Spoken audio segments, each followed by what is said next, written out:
I'm Mr. Celso Mangawil. I am a guidance counselor of Adamson University, and at this point in time I'm handling College of Architecture, and previously I am assigned in testing.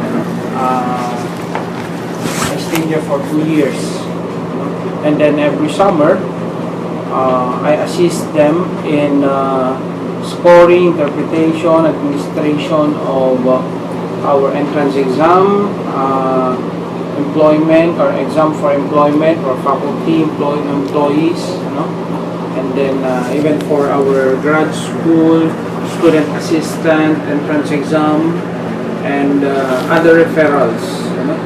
So basically, that's my experience in testing. But during regular SEM, I am in guidance and counseling, So yun namang program namin in guidance, yun naman yung binibigyan ko ng focus or attention. So during summer, doon lang ako nag-assist sa testing, kasi yun yung bulk ng work natin every summer, So yun. Second question. Why did you choose this profession, sir? Why choose this profession? Basically, this is my interest, even when I was a kid, talagang I want to speak in front of people, I want to inspire people, I want to encourage people, and before, I am leaning into priesthood. Yun yung nakikita ko before na gusto kong magpare. So that's why I took AB Psychology as my preparatory preparatory course for seminary. Kaso lang, nag-iba ang direksyon, Sabi nga, many are called but few are chosen. So, ayun, AB Psychology, so naging counselor ako sa rehab and then sa school, Kaya sabi ko, at this point in time, ganun pa rin naman yung ginagawa ko Related pa rin naman doon sa if ever pagiging priest, yun lang na. Pero yung main na gusto kong gawin, yung helping other people, inspiring people. So nandun pa rin naman as a counselor. So basically, I am really interested to people. It's my interest, kaya nandito ako sa counseling ngayon, So, Sir, and then the third question is, what's the best part of your work? Best part of my work is if I see people who enters my room very depressed, frustrated, and then after our session, after counseling, makikita mo there's hope. Makikita mo they are enlightened, they are encouraged, and you see hope in them. So that is very rewarding, very perhaps rewarding on my part, not on financial aspect, pero ayun na nga, kasi kapag nasa counseling ka, hindi ganun kalaki ang sinasahod mo, hindi naman ganun na. Napakahirap ng pinagpagdadaanan mo in terms of educational attainment, before taking up the board exam, kailangan mo munang mag-masters, and then once you get your license, kailangan mo pang you have to continue your education, seminar ka para pag ni-renew mo yung license mo. Okay, kasi may mga credits pa before you can renew your license. So, napakahirap, pero financially hindi siya rewarding, kung gusto mo talagang tumulong, kung gusto mo dito ka sa counseling. Pero kung yumaman, ang gusto mo, ang objective mo sa buhay, well, this is not the right profession for you. So yun, excited ako dahil marami akong natutulungan. So hindi natin alam, it's a matter of life and death, yung mga natutulungan natin o yung mga tinutulungan natin. So, ayun, that's rewarding for me. Yung mga natutulungan kong tao. Ayun. So, I like to speak in front of people before, kaya gusto kong magpare. I want to inspire them. I want to encourage them, something like that. Kasi altar boy ako from grade 3 to hanggang graduate ako ng high school. Actually, kahit nung college, nagiging altar boy pa ako. So parang kumbaga, yung principles ko, yung values ko, it's anchored to the church. Kaya yun, na-inspire ako na maging pare with that time. Kaso nga lang, syempre, men are called but few are chosen. Sabi nga.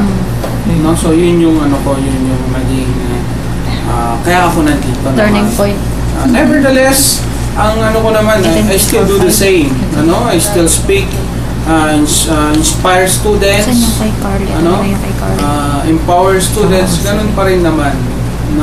So, yun naman yung gusto ko before eh. I like to talk to people, so yun yung gusto ko naman even before. Kaya yun, nandito ako sa counseling for 15 years na. So, ayan. And ang counseling ngayon, meron na tayong diba? Meron na tayong licensure. So, yun. Naman natin yun. Napagdaanan naman natin yun. So, kayo sa psychology rin, meron na rin actually. Meron po. Psychometrics, magkakaroon na rin yan sa psychologist. So, kayo, pagka-graduate ninyo, psychometrician, yun sa psychometrics licensure, yun yung ninyo, yun yung kukunin ninyo, and then later on yung sa psychologist na, so ayun. Sir, third question po. What's the best part of your work? Best part, ayan, so makikita mo, students are being encouraged, students are empowered. Kumbaga parang papasok sila sa counseling room, they feel helpless, hopeless, and then at the end of the day, at the end of the session, makikita mo sila nakangiti na, they were enlightened, even parents, kasi may mga parents din na nagpupunta rito about their children, so ganoon din sila. So yun, makikita mo, hindi man parang napakalaki yung may tulong mo. Actually, sila rin magsosolve ng problem nila eh. Diba? Tayo, guide lang tayo. Yung mga guide questions natin, sinasagot lang nila. And then, sila rin naman ang pipili ng options nila at the end. Pero, yan, at least, kumbaga, they let their emotion run beyond their critical thinking. And through your help, marirealize nila kung ano yung tama, ano yung dapat. So, yun yung parang napakaganda na part ng aking work. When you first started working, how did you handle your work? Everyday, ganon? So, or when I was a newbie or neophyte? Yung bago ko pa lang po maging guidance. Okay. Bago pa lang po sa trabaho. Kasi nga, parang Guidance lang sir. dito sa Adamson, na ako eh. Kumbaga, mas nasanay na ako sa tao. Doon sa rehab, sa first work ko. Pero doon sa first work ko, of course, basically, nandun yung fear, yung am I doing the right thing, lalo clinical yung approach na, although nandyan naman lagi yung, psychiatrist namin, so nag-guide naman ako ng psychiatrist namin before. So, naman ako sa kanya, at talagang, he supported me. So, yung mga insecurities ko that time, so eventually, na-overcome ko naman. Kasi nga, parang ang napakabigat ng mga ng mga cases ko, especially kapag may mga drug-induced psychosis na.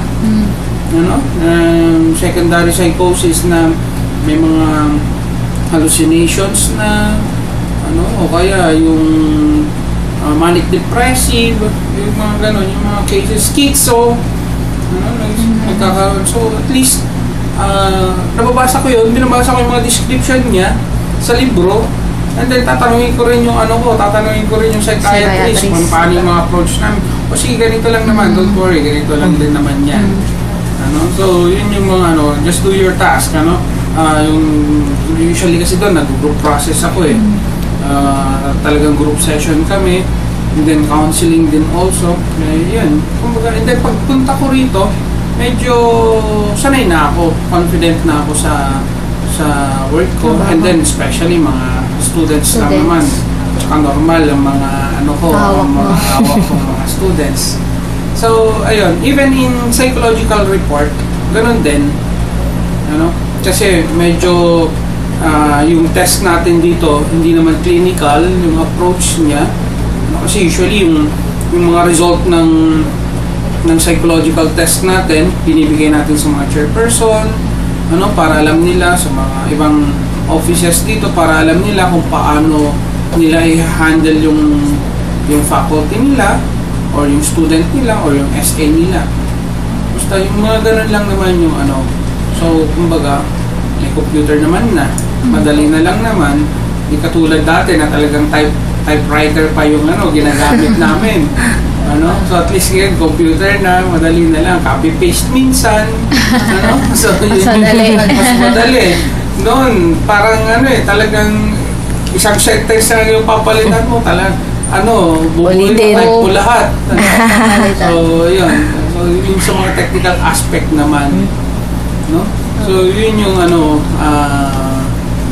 nangyari sa akin initially, yung first Puno na daw yung sa'yo. So, yung fifth question namin, what are the challenges Wait that lang. encountered in your field? Okay. Challenges that I have encountered. Actually, yan una, Ikaw? hindi ko alam kung... Wait lang. Kasi mayroon test actually to assess further yourself. So, ni-refer ko siya sa testing office. Nag-exam ko muna while contemplating, siguro parang sinet ko rin yung sarili ko para doon. Kasi nga,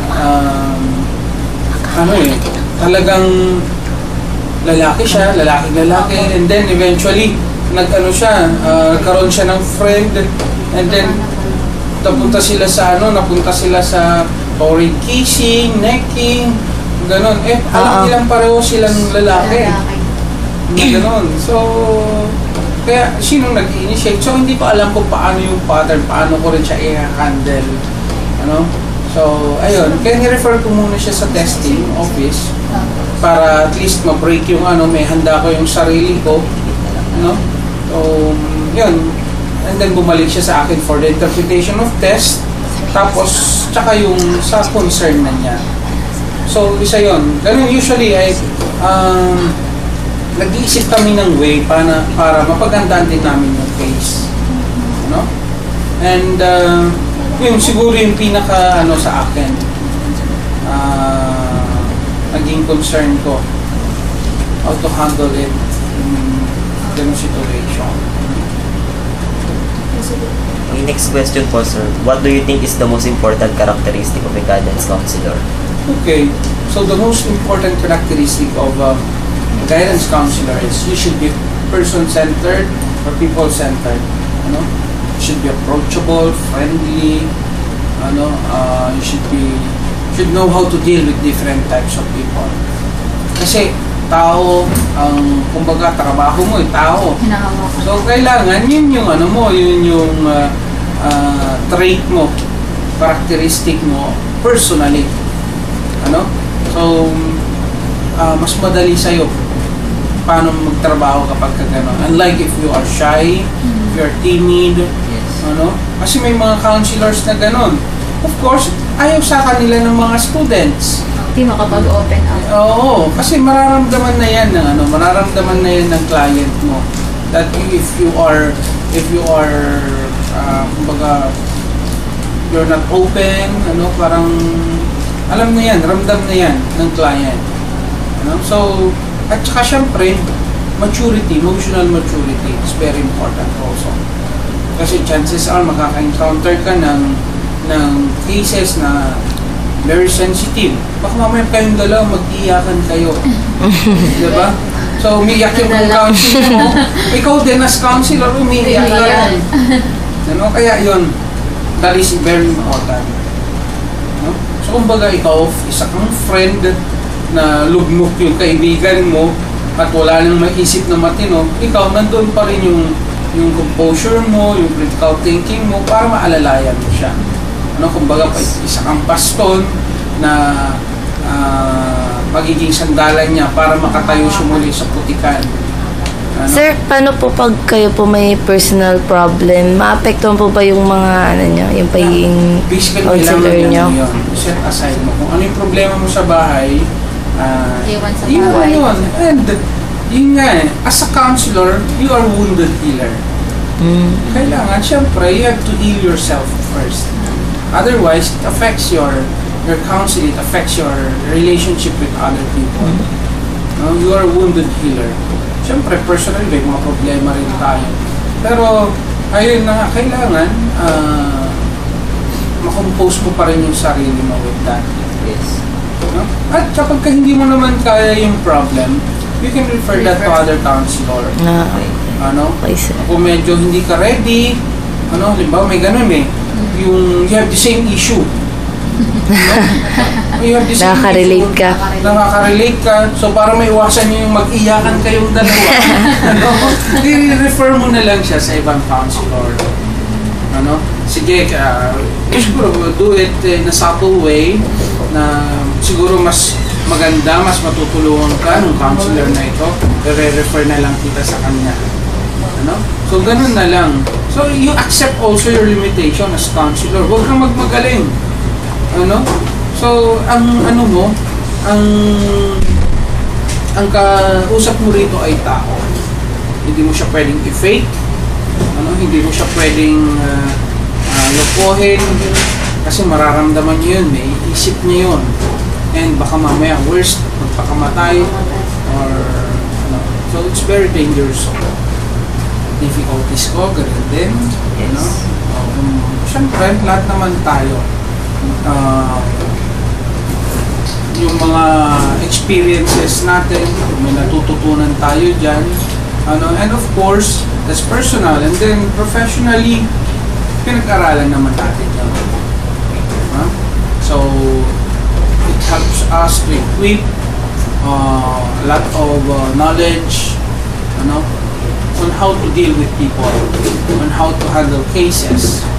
So yun yung professional level. Personally, ayun na nga, mga experiences natin sa buhay, ayun, minsan nakikita mo rin yan doon sa at pwede mo rin doon sa client mo, pwede mo rin suggest kung ano yung ginawa mo before.